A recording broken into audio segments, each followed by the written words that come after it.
Now, Finance Minister Nirmala Sitharaman is all set to announce measures for the fifth tranche of stimulus. This will be the fifth such briefing for the fifth straight day, all a part of the government's 20 lakh crore economic package to boost the coronavirus hit economy. This time the press meet is scheduled at 11 a.m. and a major focus is all set to be on the hospitality industry.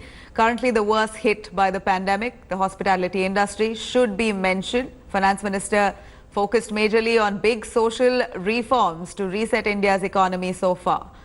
Nirmala Sitharaman just yesterday announced that the government will end its monopoly in coal sector and will allow commercial mining. In fact, in the defense sector, the government has increased the FDI limit from 49% to 74%. Let's quickly go over to Rajiv Dubey to join us with more details on this. Rajiv, this is the fifth round that Nirmala Sitharaman will be addressing a press conference where it is likely expected that this time at least she'll be referring to some stimulus package towards the hospitality industry. The fifth tranche of the stimulus here, what can we expect?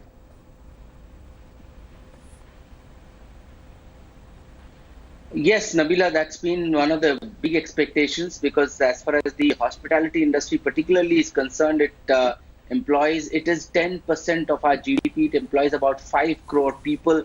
It includes hotels, it includes tourism, travel, it includes restaurant business, it includes aviation. And it's a big impact on this industry because the entire sector has ground to a halt. There's practically no activity, and the impact on this sector alone is expected to be almost to the nature of 1 lakh crore. So the industry has been expecting for at least some kind of a wage support from the government, maybe deferment of some of the expenses, maybe something from the of the nature of utilities deferment, the charges that they incur, because very often reopening these restaurants or the hotels, the fixed charges are typically what will make them unviable. And restarting that business will also require some kind of capital. So they've been expecting, interest-free loans from the government, not collateral-free, but interest-free loans from the government. So GST deferment, tax deferment, local municipal charges deferment, utility charges deferment, those are the kind of expectations that the hospitality industry has. But if you look at it so far, the government has been consistent about one factor, which is that it's not giving sector-specific SOPs to any industry. If it does go ahead with that, this will be an exception.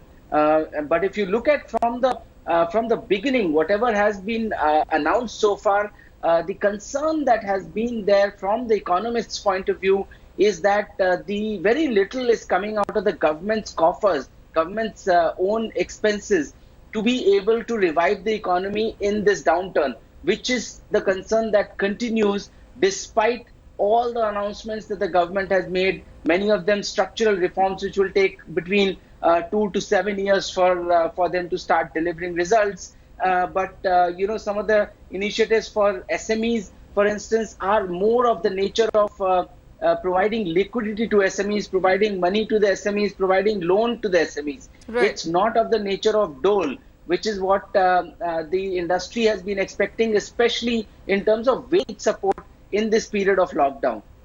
Right.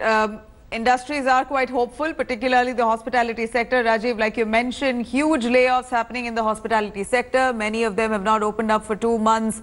That means end of business for them. Will the stimulus package help them revive?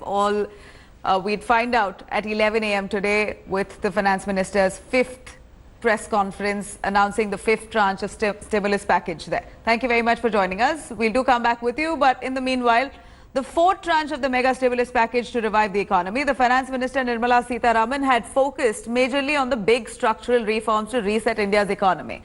Here's our report on that. The fourth tranche of the Narendra Modi government stimulus package was all about structural reforms. Ending the coal monopoly of the government, the centre allowed commercial mining in coal sector and announced rupees 50,000 crore for coal evacuation infrastructure. Commercial mining of coal on a revenue sharing basis would help more coal availability and also more coal availability at market prices. 50,000 crores will be spent by Government of India for creating evacuation infrastructure. In the defense sector, the government has made a significant announcement. The FDI limit in defense sector has been raised from 49% to 74%, and this could be a game changer for our forces. The finance minister also banned the imports of some weapons to reduce the country's defense import bill. The government's focus is Swadeshi weapons for our forces. FDI limits are being raised from 49% to 74%. Of course, it will have the security clearances and everything else. We'll also have a mechanism established so that time-bound defense procurement processes happen.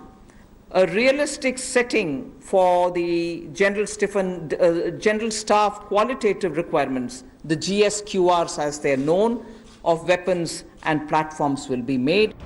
The finance minister said 6 more airports will be optioned and 13,000 crore rupees will be invested in 12 airports.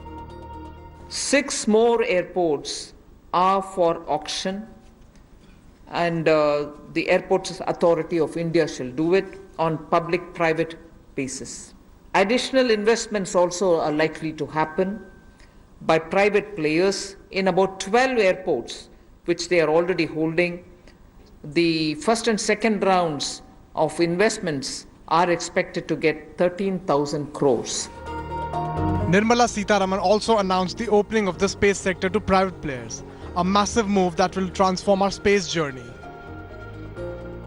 In order to provide level playing field for private companies, satellite launches and space-based services, we will make a provision for them to benefit from the assets which are available with the ISRO and for India to benefit from it. We'll also provide predictable policy and regulatory environment for private players. From allowing private players to launch satellites from ISRO to raising FDI limit in defense production to 74%, big bang reforms in strategic sectors seems to be the new mantra for the Modi government to bring COVID-hit economy back on track. With camera person Parminder Sharma, this is Anand Patel in New Delhi for India Today. Hello everyone, this is Rahul Kamal here. Hope you enjoyed this video. For the latest news and analysis, like and subscribe the India Today YouTube channel and don't forget to press the bell icon to stay updated.